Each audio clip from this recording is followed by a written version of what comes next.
আসসালামু আলাইকুম, সকলকে স্বাগতম এবং শুভেচ্ছা তৌফিক ইংলিশের আরো একটি ক্লাসে।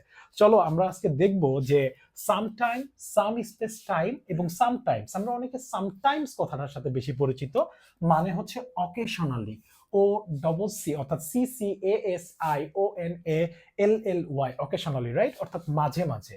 অর্থাৎ সামটাইম দিয়ে কি বোঝায়? যখন সামটাইম একসাথে থাকে তখন বোঝায় যে এটা দ্বারা কোনো নির্দিষ্ট সময় বোঝায় না।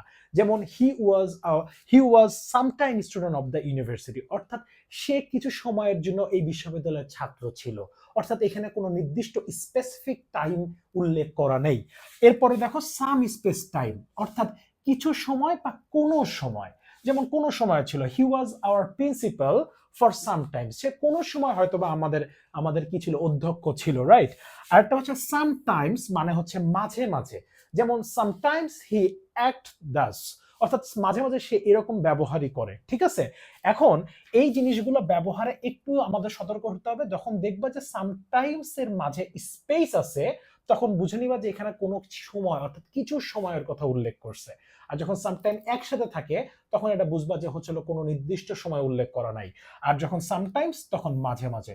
23 বিসিএস এখান থেকে একটা কোশ্চেন আছে, আমি অ্যান্সারটা তোমাদের কমেন্টে আশা করব। কেমন? বলা আছে I spend dash with the patient. এখন কথা হচ্ছে sometimes, sometime, some space time, sometimes, কোনটা অ্যান্সার হয় এটা অবশ্যই কমেন্ট সেকশনে জানিও। ততক্ষণ ভালো থাকো। আসসালামু আলাইকুম।